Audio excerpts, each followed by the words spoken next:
do to my hip dip blah blah blah. Whatever it is you are out there, thank you. Thank you. Yes, I'm speaking to you. You, yes, you. Look in the rearview mirror, you. Welcome back to another episode of Homesteads and Homeschools. This is episode number 50, which means you can find the show notes at homesteadsandhomeschools.com/050. My guest today is Mr. James Davis.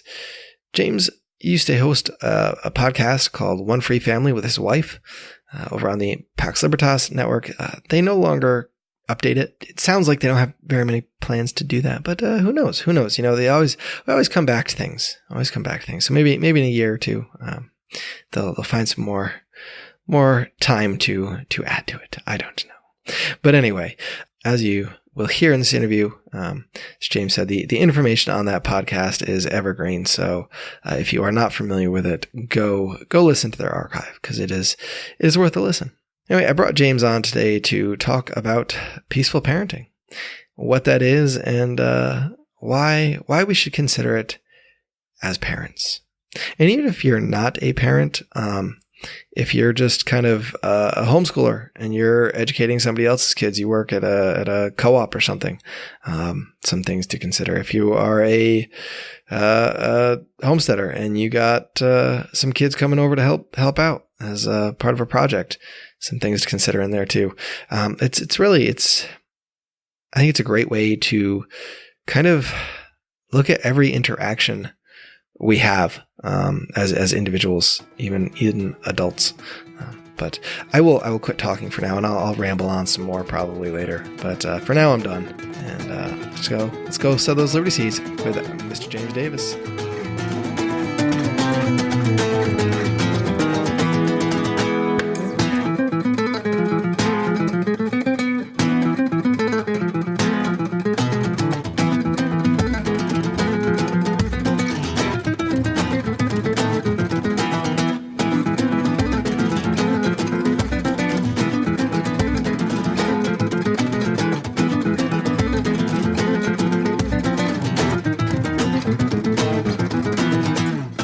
My guest today is Mr. James Davis. James had a podcast for a little while. It may return. I know how those things go. You know, it comes and goes. But he's a homeschooling dad, and yeah, he's come on today to talk about all that stuff, and we'll get into it. So, James, thank you for coming on. I know schedules are busy, and especially this time of year, so I do appreciate it. Yeah, my pleasure, man. I'm always happy to come talk about homeschooling and our little adventures and all the stuff we're thinking about and trying. All right. So you were an educator in the past. Am I right? Or is that your wife that I'm thinking of maybe? Yeah. So both of us actually were certified to become teachers. She wound up teaching in a private school for a few years, I think 4 or 5 years. And I did the student teaching and never actually followed through with in-person school stuff. But since then, we've also run summer camps, which isn't academically educational, but it's educational in terms of life skills, I suppose. And then more recently, I'm also helping out with kids that don't go to school, primarily teenagers, and providing them educational alternatives as well. So I always have my hand in education, although not always in the classic way. Yeah. Well, I think it's probably better that way, you know? So I'm kind of curious with the older students that you're working with, are they like dropouts? Is it homeschool kids that have reached a higher level, or what's that look like? It's a mix, actually. And, you know, dropouts, I think, means something different these days than it did when we were teenagers. You know, like when I was a teenager, your option was leave school and go work at the supermarket, or get no job at all and get kicked out of your house, stuff like that. I think these days parents are awakening to all the different options that are out there and available. And for a while, I was helping out at this place called Big Fish Learning Cooperative, which was a liberated learner center. And since then, I've launched my own thing. It's called Young Maker Studio, and it's teenagers that come and hang out on Fridays. They have other things going on during the week. And yeah, they come and we do all sorts of stuff. One kid's building an arcade machine from scratch right now. I'm helping a couple of older kids on GED and college type prep. Other kids are, doing artwork. they're planning a gaming convention for the spring. It's going to be called Blue Light Gaming Convention if you're in the Dover, New Hampshire area. And yeah, so like just little things like that. They're constantly getting up to all these little projects and just spending time with one another as well. Nice. There's so much value in that, I think, kind of learning that hands-on stuff that you don't necessarily get in a school setting, in a traditional school setting. So it's good to hear. I am not up that way, but I'm sure some people are and should be interested in checking that out. Yeah, thanks. So you guys were involved in education.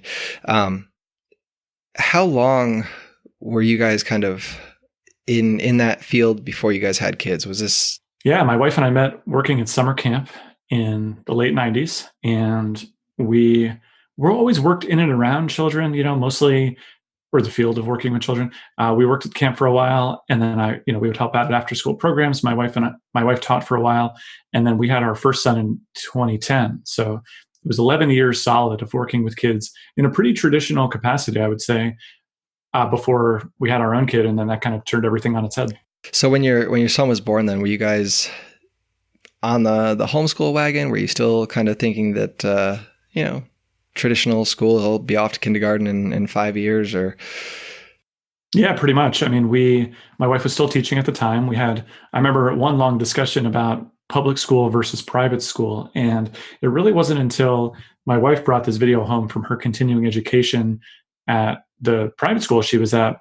It was Ken Robinson's, I guess now famous RSA animate video called, Changing the Educational Paradigm, or Schools Kill Creativity, or something along those lines. But he put that video out and we watched it, and it sparked something in us. And we were sort of like, oh yeah, we should find a school that kind of meets these criteria, stuff that nurtures and embraces creativity rather than quells it, something where kids can kind of pursue the things that are interesting to them. Like, all these alarm bells went off for us, and our first instinct was there has to be a school out there that will provide this.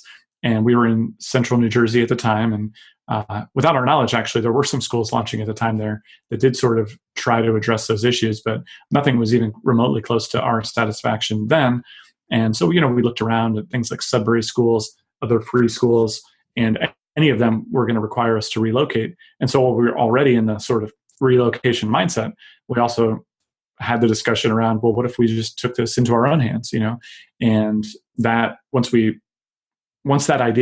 gave ourselves permission to think that way, and we started to explore different resources, we thought, wow, yeah, this could really be the answer for our family. And so we found a summer camp that was willing to hire me to let me sort of experiment with working with kids in this way, but also would provide us, 800 acres and pay for our housing and so on. And we could kind of raise our kids. I know you talk a lot about homesteading, but that was very appealing to us as well. We had animals and I think 1 acre organic garden / farm thing that we launched. And we were very much into, hey, why don't we just live out our lives, teach our kids, and try to become more self-reliant. Good deal. So did your son ever go to kindergarten, or did you guys make that decision before you even got there? No, none of our kids have ever been to school other than for, basketball practice or something like that. But none of them has signed up for a class. All right. Now, do you guys use any sort of curriculum, or are you more on the unschool side of things, or? We have tapped into resources in the past, but it's all self-directed on our kids' end in our house. So, our kids aren't compelled to learn about anything that is interesting for them at the time. We're certainly very active and present in their lives. And when we see the opportunity to point out a tool or a resource that might help them accomplish their goals better, we certainly try to equip them with that. And, sometimes they say yes and sometimes they don't. Sometimes they say yes immediately. Sometimes they say yes a year from then. But yeah, it's mostly a process of paying close attention to them and following their lead. Yeah, it is kind of, it's interesting how that pans out sometimes, that you'll offer them something and they won't want to touch it, but then 6 months down the road, they're all about it. And it's kids are unique like that, I think it's kind of cool. But so you, I don't know, you have all your kids home. Was that something that your wife was going to end up doing? Was the plan for her to stop teaching and teach the kids, or was it something that you guys were hoping to do kind of in tandem, or how did that play out? I think as we looked at our family's values, the one thing we knew was that we wanted our kids to have access to one of their parents at home if that's what they wanted to do. So, we don't prevent our kids from going to school either. It's just one of the many options available to them, and they don't choose it for, I guess, reasons you can ask them. But yeah, it wasn't like she was always going to do it. Now, for the first 4 years, that is how it played out, because the way we were able to facilitate it was me taking that full-time job at camp. But we left that camp in 2014. And since then, we've been on sort of a work share where, we each work, depending on how the opportunities are shaking out. I think for the first 3 years, I was working maybe 70% of our working time. Right now, it's more like I'm working 40% of our work time, and she works about 60%. So it's really always in flux based on what opportunities are available and how it facilitates the important things to us, which is making sure our kids can choose their own path. Nice. So, I guess moving along, the podcast you guys had was one free family over on the Pax Libertas thing. I'm trying to get Roger to come on, but oh really? Yeah. I think is he too busy for you? He's big timing you. I can probably put in a good word for you. Yeah, I think it's just a matter of making schedules work. Yeah, but so yeah, you guys were over there, and your topic there, your niche was peaceful parenting, right? That was. I suppose, yeah. So we're talking about Roger anyway. Roger was, really, he's very good at the SEO thing and trying to drive traffic and eyeballs to, the podcast that he promotes. And so I would say we talk about, I'm certainly interested in the ideas of peaceful parenting. Like I don't want to be using not peace against my kids. I would say that our approach isn't you can't really boil our approach down to that essence in its entirety. And so that's why we were sort of a new take on peaceful parenting, because, peaceful parenting is really it's a branded thing. It's a book that was written called Peaceful Parents, Happy Kids or something like that. And, there's a whole really specific philosophy surrounding that. So yeah, I would say we talk about trying to figure out how we can be more, intentional with our children and treat them, more like people and less like objects and things. And the first step to that, I think, is becoming peaceful with them. But it's actually, I think, there's an even heightened respect beyond that is what we're striving for.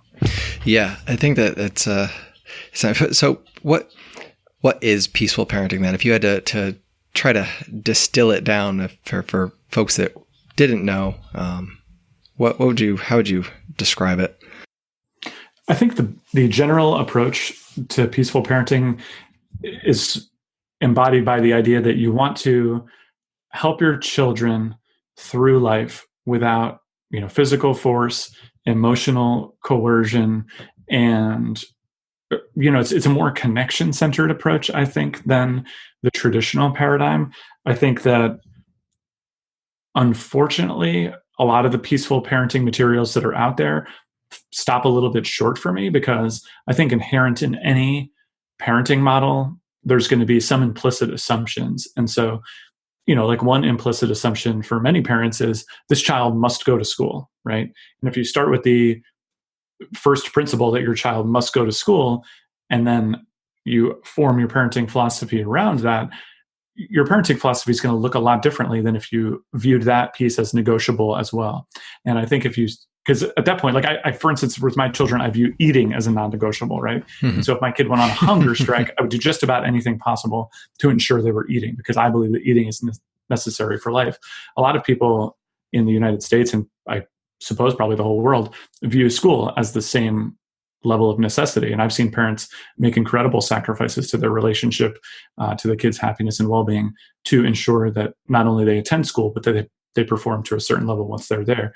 And so that's why, like, I would hesitate to lump myself in with peaceful parenting in mass, because I think peaceful parenting, like many philosophies, also starts with that first assumption that, ultimately a lot, because I don't know how many school parents you talk to. I happen to, just based on the work that I've done, almost everything that kids and parents argue about that aren't homeschooled is school related, whether it's grades, attendance, waking up in the morning, getting to extracurriculars, getting to the right college, and so on. And I think it's really hard to have a peaceful relationship with someone if you're constantly forcing them to do something they don't want to do. Yeah, for sure. I can see how that would be. I've not talked to that many, parents in the education realm of traditional schooling. Not in a while anyway, but yeah, what a world we live in, by the way. That was not something that would have been available to us 20 years ago, where it was like when I was first starting to think about this, I don't know, I guess 10 years ago now, it was very hard to find anyone to talk to about these approaches. So it's pretty neat how far it's all come in the last decade or so. Yeah. It's kind of interesting that you kind of put it on a spectrum almost, like like there are certain things that you kind of like have to do, like you have to eat to some degree, right? Or it's you have to draw your line at somewhere, and it's interesting that assumption about school and how many people are sort of stuck in that mindset, that this is just what you do because this is what you have to do, and we don't evaluate the repercussions of all that and the fallout of what may come to do that. But absolutely. I think we all have our own lines too. Like I think sometimes, and I'll admit freely, right? Like there are times where I stop my kids from doing something that they want to do. Our neighbors' kids were playing on their roof a few months ago. And, it's like, probably wouldn't be death if someone fell off the roof, but it's like a hospital visit was certainly in play. And I don't think it's likely that they would fall off. But as I looked at it, I thought, I just don't think we need people playing on that roof as a part of today. And yeah, I'm making the call, and they were annoyed, or they weren't even that annoyed, because by and large, they know that whenever I prevent them from doing something, I take it pretty seriously. But they would have chosen to want to go up there on the roof with them, and I recognize that that's my line. And there's probably plenty of parents for whom that wouldn't be a line, right? And so I think as we're sculpting our own parenting approaches, because they're all going to be unique, right? As we're sculpting our own parenting approaches, for me, at the end of the day, I just want to know that I've looked intentionally at each piece, especially before I'm starting to say no. I want to live my life with my kids with the idea that I'm going to start by saying yes to them and trying to connect them with their desires. And that if I'm ever going to become a barrier between them and their desires, then I'm going to take that decision really seriously. And my hope is that, I can minimize those times where they look back when they're my age now and say, hey, that was a really unnecessary restriction you placed in my life. I really want to minimize that a lot. And I want them to make it to age 37 as well. So it's a fine line. Kids are tricky business. Yeah. It's really interesting what you said there. Just, you want to say yes or something, but to that effect. And that's something I am constantly working on, before giving an answer, just taking a breath and actually thinking about what it is that they just asked to do. So many times, the first word out of my mouth is no, you can't do that right now. Or no, I can't do that right now. And just the mindset that immediately puts the situation in on both ends, either I have to go back on what I just said, or, this kid's upset because they don't understand, because it doesn't, it's just to actually think about what we're saying and what we're doing as parents sometimes. It can have huge impacts, makes big difference. But when did you how did you get into the sort of mindset, when you had kids, when you first had kids, were you kind of like that? Were your parents kind of in tune with that more of the peaceful parenting side of things, raising you, or how did that come to be? Well, I think like most people's parents who are, in their 30s or older, my parents were doing their best with the information they had at the time. It certainly wouldn't look anything like the way we're raising our kids now on a day-to-day level. But, I'll always remember when I think I was in my 20s, and I found the baby book that my mom had made for me. And I don't think I've ever told a story on the podcast, but one of the main things that it was like goals I have for my baby, right? And all she wrote in that section was, I just want him to authentically be himself. And I think that intention always came through from my parents to us kids. Like me and my two brothers, we all lead very different lives from one another.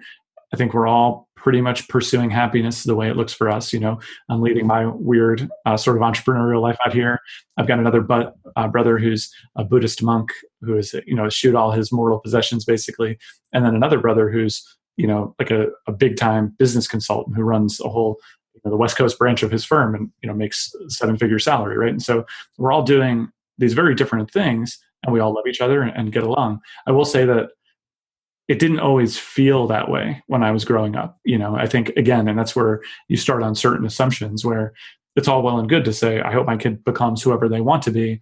But if there's a lot of infrastructure in place around your life which prevents that, then it can come across as sort of a mixed message, right? And so I think for me and my kids, my goal is to really communicate that concept as clearly as possible. And well, again, I think my parents cared about that very much. I think the paradigm at the time was just restrictive enough that it just wasn't really possible. And so for me, my experience growing up was always sort of feeling like a square peg in a round hole, always feeling a little bit on the outside. Like I could get good grades in school, but I wasn't intrinsically motivated to do so. It was mostly about avoiding the displeasure of disappointing people. I could, succeed in the various endeavors that were put before me because they were the conventional things like playing an instrument or whatever else, or even working in summer camp, which is kind of a mix of both things where I liked it and it was conventionally okay.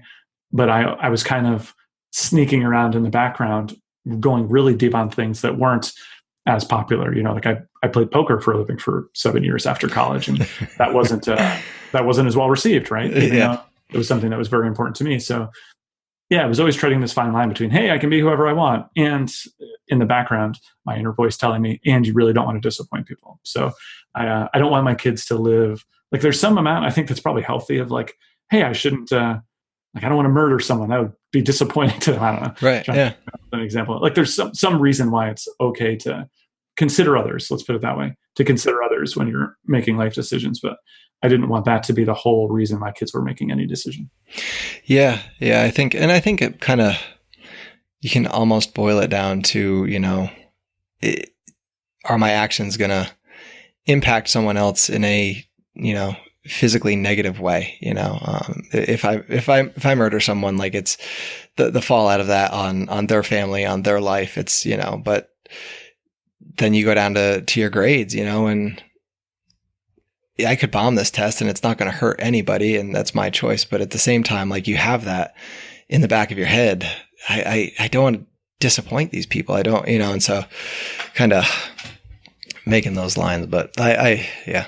Yeah, it's tricky though. Cause I think the principles of non-aggression, let's say, or the idea that you don't want to harm others, I think that is a really great jumping off point. I would say that most parents feel more, even a broader obligation to their kids than to simply not harm them. And I think that that's where, we've talked about this idea of parenting within the scope of being, voluntarists, or people who, want all of our interactions in life to be voluntary with others, and recognizing that it's going to be more of a spectrum with our kids. Like, there's no such thing as the non-aggression principle with a baby in diapers, because they might really not want you to change that diaper, right? But you just possess the wisdom to know that it's still a pretty darn good idea to change that diaper. And so, I think that's where things, it just gets tricky. And that's why parenting isn't just easy, where you just don't get to, make whatever decision you want, and it's always good. Yeah, I hear that 100%. But so what is discipline like for you guys with your older kids? How does that work? Do you guys grounding? Do you timeouts? Does it just you talk? I mean, how does that work? Because I know sometimes, for us, sometimes certain things work, sometimes other things don't work. We moved down south. We're in Georgia now. I grew up from New England.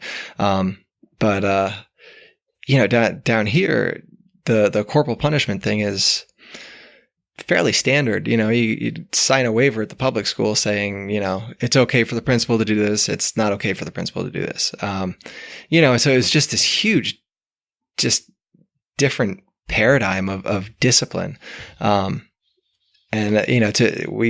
tried it for a little while and it didn't work. It did not work. And so that quickly ended, but I'm kind of curious how you guys work your discipline angle. Yeah, it's a great question. So for starters, the only thing that would really look like discipline, I would guess, would be when we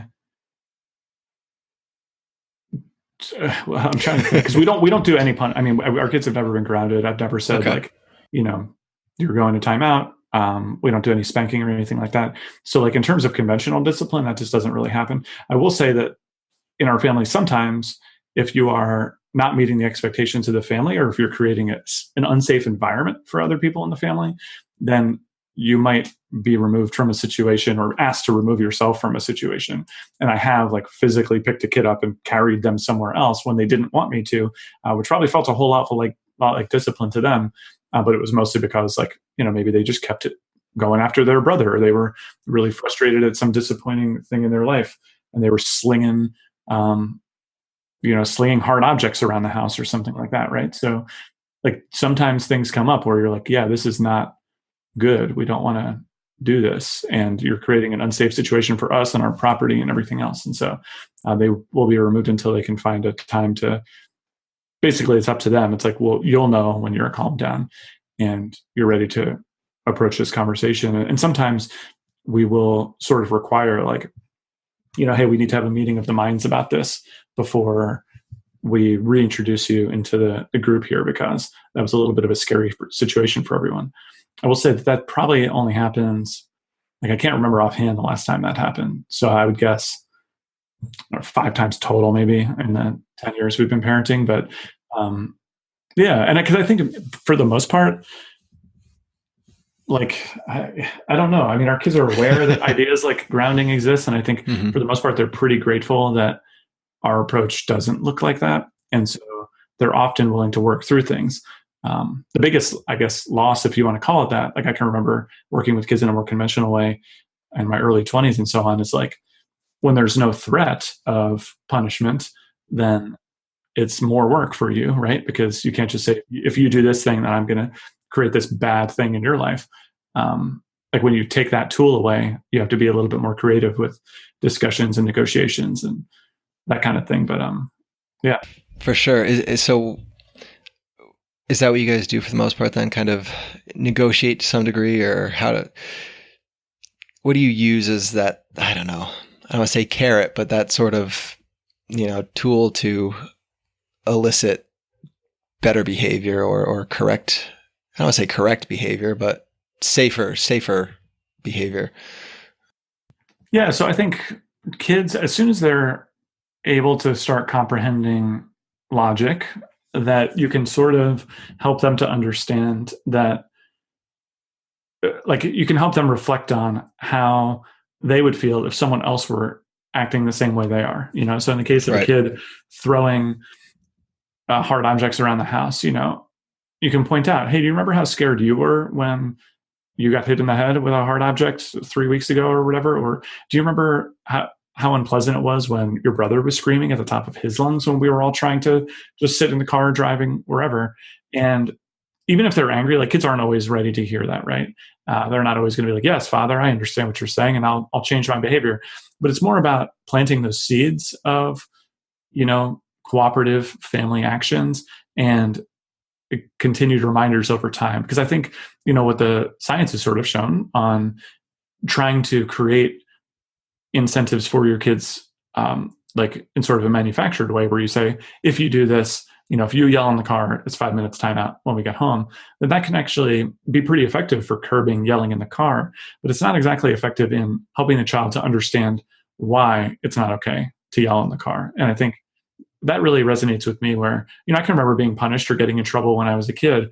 But oftentimes when you're being punished, the main thing you're reflecting on is how crappy it feels to be punished, or how resentful you are that you got punished and the other party in the argument didn't get punished enough, or maybe that they didn't get punished more because they started the fight or whatever it is. And so you really start litigating like, ooh, what was the fair punishment for this crime? Did I receive it? Did I get?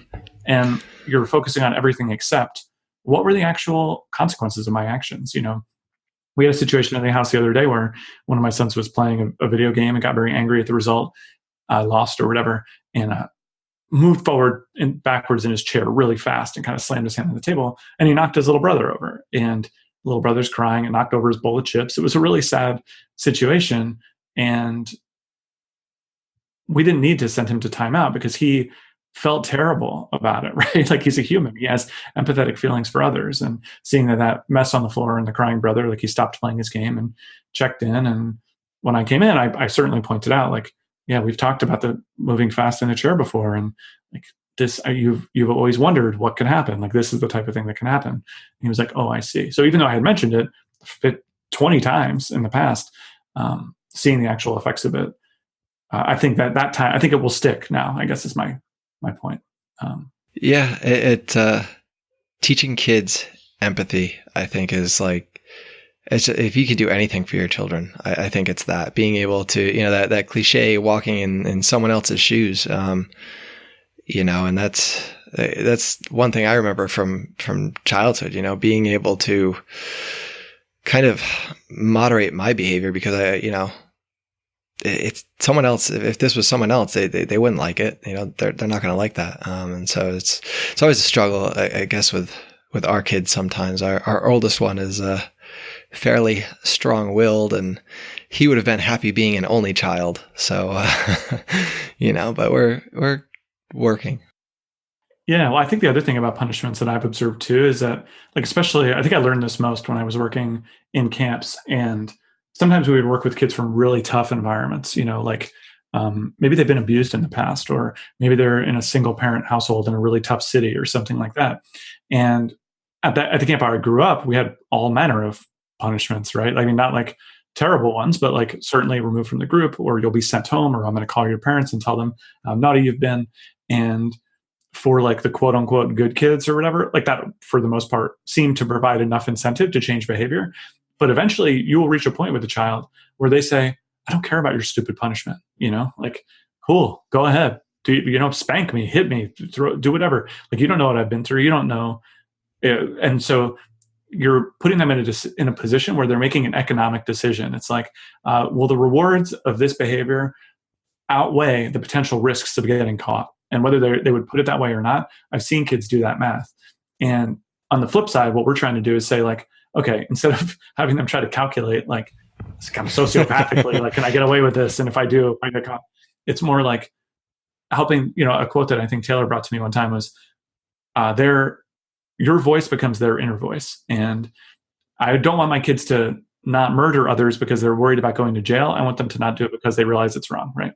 And I think it's the long road, and it takes much longer to instill a different, ethical codex in your child than it does to change behavior today. Because you can escalate punishments far enough where you can change anyone's behavior today, right? I mean, you could threaten enough and take away enough, or offer a big enough reward, and you can change human behavior, but you can't really change the person that's in there that way, I don't think. No, I think you're right on that for sure. It's like, go back to what you said about, the kid after you've been disciplined. It's hard for kids, I think, to, I want to say accept blame, but to sometimes recognize that what I did was wrong. And so they're going to blame everybody else. They're going to blame the person that disciplined them. They're going to blame the stupid rules, and they're not necessarily making that connection of what I did was harmful for reasons X, Y, Z. It's just, I'm here because so-and-so doesn't like me, or, Yeah.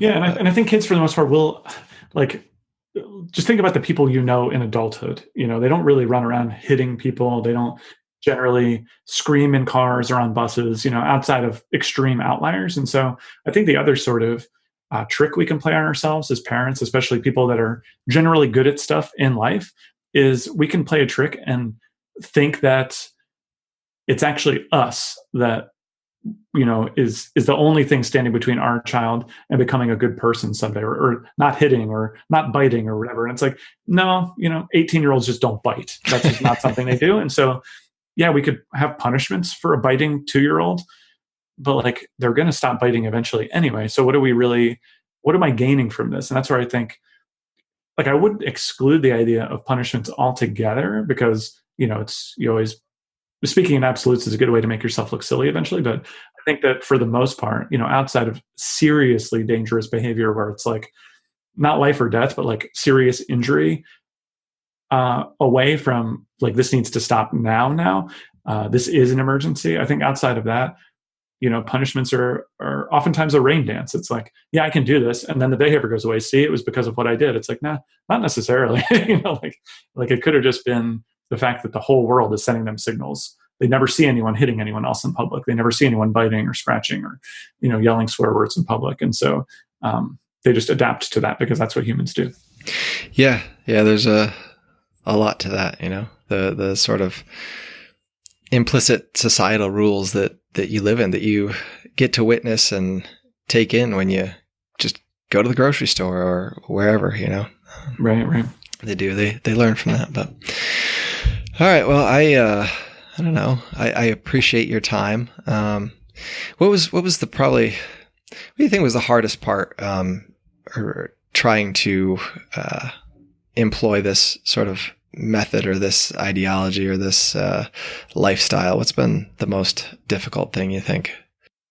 I think the most difficult challenge is feeling as though, so it's not something I struggle with as much anymore, but I think the biggest challenge is that when you're parenting your kids and you're doing something other than the norm, you find yourself having to explain yourself pretty often. And for me, I don't mind that so much because, like I said, when you play poker for a living or, go move your whole family off to a camp in the middle of nowhere, you find yourself in the position where you're explaining yourself pretty often anyway. So you get pretty practice at it. Or if you have unpopular political beliefs, this sort of becomes your life. But when it comes to your kids, the stakes seem so much higher. Like it's one thing for me to argue about abstract political theory and say, hey, as a libertarian, in a libertarian society, we would do this and this and this, but it's still pretty far away. And the stakes to that, sort of intellectual debate are pretty low. When it comes to my own kids, though, and someone says, hey, don't you worry that you're might be messing your kids up by doing this different thing? I just have to view that a lot more seriously. And so I think when you're doing something unusual, the biggest hurdle is that you have to construct your own reasons for doing this new thing. Because when you send your kids to school, nobody's going to ask you, why do you send your kids to school? Like, have you really thought about what goes on there? And, if this is the best fit for your family, and how are they going to, figure out this, that, and the other thing? And nobody quizzes you and grills you on that. And so I'd say if you plan on doing something outside the norm, just prepare to have pretty good answers, not just to the other people, but to yourself as well, because sometimes it's not going to feel easy. My kids, I try to treat them with as much love and care and respect as any parent that I'm aware of. And sometimes they yell at me, and sometimes they act in ways that I find upsetting, and sometimes they hurt each other, and sometimes they make immature decisions or break things in the house. It just happens to everybody, right? And I need to also just remind myself that there's no magic wand I can wave. With parenting, there is no input-output machine where I plug in these inputs and I get the perfect kid on the other end. It's actually about just shifting around probabilities and knowing at the end of the day that I'm doing my best. So that's what I try to tell myself. Good deal. I like it. So yeah, you got anything else you want to share? Anything coming up? Any projects you're working on? Is the podcast done, you think? Well, yeah, we don't know. I mean, so right now you can the feed is still there at One Free Family, the onefreefamily.com or One Free Family on any feeds you recognize. And the material there is evergreen. It is just concepts, it's ideas that we were thinking at the time. We abide by most of them still. And if you're ever curious, if you still do, you can always email me, james@dfsr.com. And you can ask, hey, do you still do that kooky thing with your kids for Christmas or whatever? And I'll tell you yes or no, based on if we still are. But so that's all evergreen. I think that someday, we've talked about just checking in at some point in the near future, because our life has changed a lot since we set the podcast down almost half a year ago now. But who knows? We're always thinking and trying new things. And if we ever feel like we have something that we have to say that other people ought to hear, I'm sure we'll give it a shot again. But yeah, in the meantime, it's just focusing on our, my wife and I are both entrepreneurs, I guess, and we're always kind of cooking up new schemes to help our family continue to live the lifestyle we want. And right now, that's the combination of that and our kids is pretty demanding. So, podcast stuff is sort of on the back burner right now. I hear you. Mm-hmm. All right. So yeah, I guess that's all. I appreciate your time. Yeah. Thanks, Ben. Appreciate it. It was a lot of fun, man. Yeah, no problem.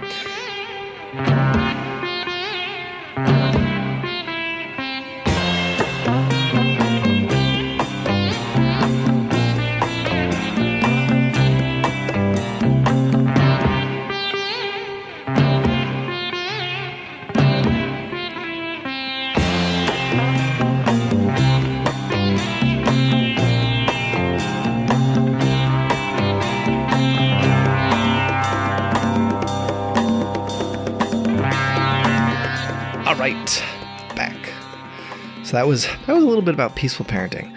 I hope you guys found it at least informative, if not anything else. And I hope you take some of the things that were talked about and really think about them. I know sometimes it can seem, this idea of peaceful parenting can seem kind of crazy, kind of out there, a little too hippy dippy, little like just lazy parenting. And I know for some of us, for me personally, it's hard. It's hard to do because of ways that I've just become so ingrained with. It's easier to handle things in a more authoritative manner just because that's what I've been doing for the last decade. And so it's kind of hard to switch gears. But I do think it's something that's worth considering. And as James said, there's that continuum, and really try to get yourself on there and make it work for you. I think it is. I think it's something that will benefit our children. I think it is something that will benefit all of us just in our interactions with other adults. I think it's worth putting our time and effort into changes like that. Make those changes with your kids, and it will greatly affect your own life as well.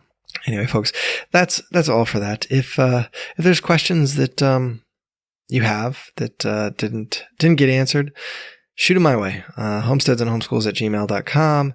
You can get at me on Twitter, HS and HS Pod. I'm trying to be more active on there, but you can only do so much. And I'm kind of a boomer when it comes to technology, some of this stuff, and I can't figure it out. I don't know. There's lists on Twitter. I don't know. I just have one thing on Twitter, one feed. Everything goes through there, and I don't know. Interacting is insane. So someone tell me how to Twitter, because I cannot. But go ahead and share the show on iTunes, share it on Facebook, get involved, get in the Facebook group, Homestead and Homeschool Forum, or go check out the show notes, homesteadsandhomeschools.com/050, and click on the link over to the Discord server and help that grow, help that conversation grow. And you can probably get a better say on, what happens with what guests I have on and what questions I ask them, and shaping the show and pushing it in a direction that you would like to see. And you can only get there by going to the show notes. Go to the show notes and click on that link to the Discord server. Go now. Anyway, guys, I appreciate all you do out there. I hope you guys have a wonderful new year. I hope you have plans. I hope you have goals, and you are able to accomplish most of them, if not all of them. I know it's always good to have goals. Some of those stretch goals we can't always hit, but they're good to have them there. Little carrots. So get out there, sow those seeds of liberty. We can all reap sheaves of freedom together.